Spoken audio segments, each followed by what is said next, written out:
Kami dari salah satu kelompok di 9K.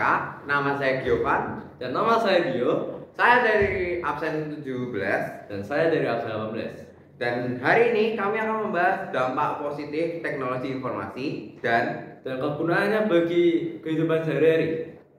So, hari ini kami akan mengundang dua narasumber kami yang bernama Darren. Dan yang narasumber kami yang kedua adalah Karis.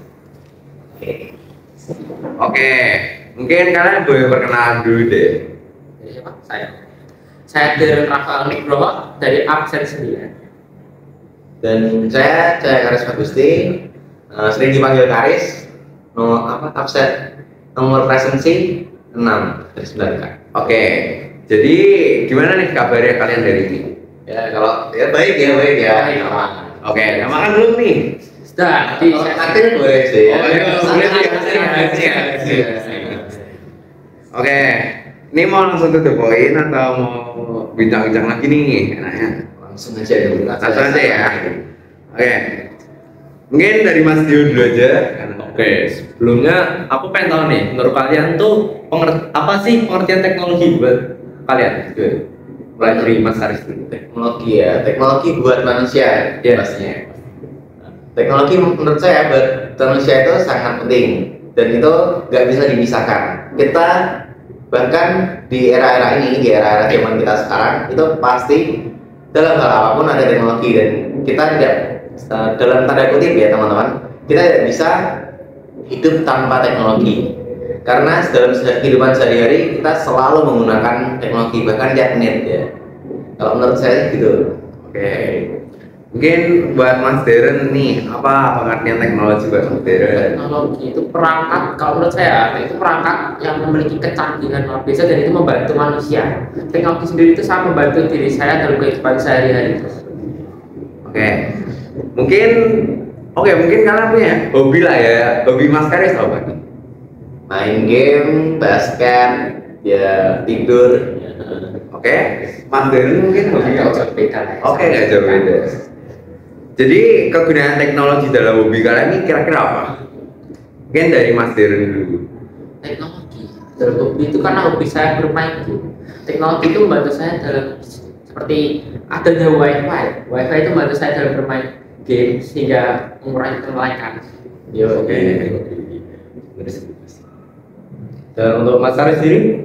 Kalau buat saya teknologi buat bagi hobi saya itu pertama ya kan saya hobi basket jadi saya bisa mengetahui beberapa cara buat cara bermain basket yang benar atau cara-cara efektif yang untuk melatih skill juga. Kalau buat game itu juga sama bisa cari informasi dan game sendiri pun itu dari teknologi kan. Oh iya, benar sih. Nah, mungkin kalian nih salah satu yang terpintar gak di kelas ini? Oh, jelas enggak. Tidak ya. Enggak. Tapi gak apa-apa. Aku mau tanya aja nih. Kira-kira kapan sih munculnya teknologi di era yang kapan gitu menurut kalian? Kira-kira kapan gitu? Menurut saya tuh teknologi mulainya canggih kayaknya tahun 90-an ke atas deh mulai canggih. Oke. Kalau buat Mas Karis mungkin? Ya nggak beda jauh ya dan kita tahu jelas itu mulai keluar gadget HP yang datar nggak ada tombol-tombolnya itu mulai dari 2009 ke atas lah. Oke. Selanjutnya, menurut kalian perkembangan dari teknologi itu sendiri tuh ada dampak negatifnya apa gitu? Dampak negatifnya dari Mas Karis. Oke, kalau dampak negatif dari perkembangan teknologi itu sangat banyak ya yang kita ketahui, banyak munculnya kejahatan lalu bisa berbuat hal-hal curang dan lain sebagainya. Contohnya aja deh pengalaman ya, orang tua saya pernah ditarik nih uangnya nih sama penjahat karena tidak teliti dalam menggunakan teknologi itu sendiri. Jadi pasti banyak kejahatan dan pasti banyak hal-hal negatif lainnya. Mengenaskan ya. Ya. Oke. Buat Mas Darren kira-kira apa? Sebenarnya dampak negatif dari teknologi itu bisa membuat kita malas. Oh iya Malas sekali. Contohnya, kita biasa kalau sebelum adanya nih, ya, nyebut aplikasi bayar. Boleh. Gojek, Grab, itu kan kita beli makanan secara online. Kalau zaman dulu sebelum ada Gojek, Grab itu kan kita mau nggak pergi sendiri, beli sendiri, naik motor sendiri, naik mobil lah. Nah, dengan adanya Gojek dan Grab itu kan membantu kita lebih cepat dalam membeli makanan. Jadi tinggal kita tunggu di rumah, nyantai sambil handphone itu makanan sudah datang gitu kan. Nah, itu membuat kita juga lebih semakin malas. Oke. Apa lagi ya? Nah, ya? Ada yang mau ditanyakan lagi mungkin Mas? Masih bingung sih saya. Oke. Masih bingung. Berarti kita masih perlu gali lagi nih. Iya, masih seperti itu. Oke, bagaimana rasanya ada perkembangan teknologi secepat ini nih? Ini cepet banget nih, langsung ngableng gitu, kita kaget loh. Kok tiba-tiba udah ada kayak mungkin ya saya dengar itu ada robot, terus ada AI, itu ya bener banget tuh. Kok bisa ya secepat itu? Kira-kira Mas Karis, kira-kira kenapa? Mungkin karena manusia yang dari sifat aslinya yang pengen tahu ya, oh kok rasanya ini kurang, kita coba bikin yang baru yang menurut mereka bisa memudahkan. Dan sebenarnya dalam hal-hal memudahkan itu ada dampak-dampak negatif yang tersimpan. Jadi di belakang tuh ada banyak negatifnya kalau misal mau dilihat ya. Oke, kalau Mas Darren mungkin. Oke, bagaimana rasanya ada perkembangan teknologi secepat ini? Perkembangan teknologi secepat ini sebenarnya rasanya tuh kadang bisa kaget, bisa tiba-tiba ada teknologi ini. Dan saya kan emang ya tau lah ya, kita bukan gaptek sih ya, dari apa ya, finansial ekonomi. Oh iya, jadi oke. kurang bisa itu mengikuti teknologi, karena kan teknologi sekarang saking canggihnya kan harganya mahal-mahal. Iya. Juga teknologi sendiri itu menurut saya semakin cepat itu sebenarnya sangat baik karena membantu kita, cuman juga dampak negatifnya juga banyak ya dari teknologi yang sangat canggih sekarang ini. Oke. Ya. Lagi ya nanya. Bingung nggak sih? Kamu mau nanya apa? Ada mungkin pertanyaan lagi. Oke, untuk masalah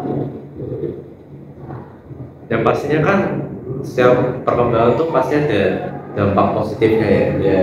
Nah, menurut kalian tuh perkembangan teknologi yang terasa cepat banget ini tuh ada dampak positifnya. Menurut kalian apa tuh?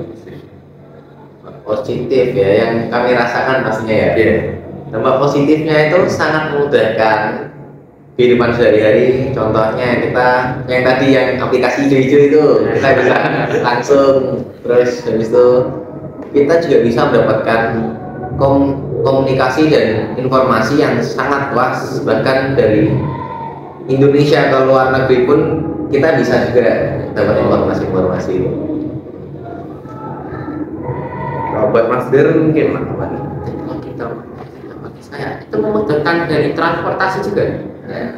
Dengan adanya aplikasi hijau itu tuh, kan banyak banget kegunaannya, dari transportasi, makanan juga paket, ya kan?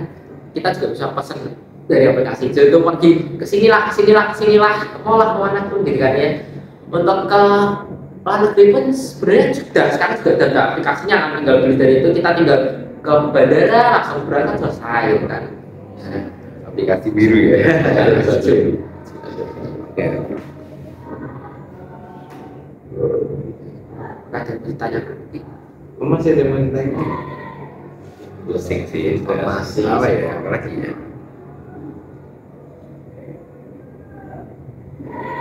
Kira-kira ada nggak nih potensi resiko ketika ada dampak teknologi informasi yang dalam sektor pendidikan? Kira-kira ada nggak resiko? Risikonya ya, kalau resiko itu pasti banyak. Mulai zaman sekarang kita sebagai pelajar pasti sangat merasakannya ya. Yang awalnya kita harus belajar dari buku yang tidak bisa bermain keluar, tidak bisa bermain di dalam dan harus keluar. Dan sekarang kita bisa belajar di rumah, bahkan bisa main di rumah. Jadi pasti sering deh, ya kita di depan orang tua tuh, sini buku nih, buku. Terus di dalamnya buku itu ada HP, kita main HP kan itu nggak bisa. Ya kan. Itu yang bikin anak-anak sekarang itu jadi malas. Jadi bahkan pemerintah luar negeri yang sebelumnya mereka sangat cepat-cepat untuk melancarkan teknologi dalam pendidikan, sekarang lebih memilih untuk kembali ke masa lalu, yaitu menulis dan tidak menggunakan teknologi. Kayaknya di Swedia. Swedia. Lalu terakhir nih, apa penting dalam teknologi? Apakah teknologi itu penting? Yang penting, ya teknologi itu sangat penting bagi kehidupan sehari-hari kita, membantu kita. Cuman karena teknologi itu kan perkembangannya sangat pesat sekali, itu kadang juga ada risikonya yang lumayan juga berbahaya mungkin bagi kita. Ya walaupun sangat cepat, teknologi itu kan memang teknologi itu kan sangat cepat bagi kita. Nah teknologi itu apakah penting dalam teknologi? Kayak misal teknologi itu pentingnya apa? membantu kita mencari informasi lah, komunikasi lah, dan mendapatkan teman-teman baru lah. Itu bisa dari teknologi, dari aplikasi yang ada membantu kita. Untuk contohnya untuk promosi, kita kadang bagi seorang yang ingin berjualan sesuatu itu kan kita bisa promosi dari aplikasi, contohnya aplikasi. Itulah. Ya, kayak waktu 9K ya. Sekarang promosi itu. Makanya kan beli di 9K ya guys. Iya, promosi ya. Oke, mungkin masih ada cerita yang ada pastinya. Nah, kan dalam tadi seperti yang dibilang sama Mas Darren tuh kayak teknologi itu sangat membantu dalam penyebaran informasi ya Mas. Nah, dalam penyebaran informasi itu pastinya akan ada yang namanya seperti berita bohong ya atau hoax gitu. Nah, cara untuk biar kita nggak gampang terjerumus sama berita kayak gitu-gitu tuh gimana gitu? Dari Mas. Kalau menurut saya tuh untuk lebih mendalami lagi ke informasi tersebut. Jadi dari informasi yang kita dapat dari itu tuh kita perdalam lagi informasi, kita cari lagi, kita perdalam lagi untuk mendapatkan apakah itu benar atau salah gitu. setuju. Mungkin mungkin Mas Dio atau kita udahin aja. Sudah. Oke guys, terima kasih ya udah dengerin podcast kita.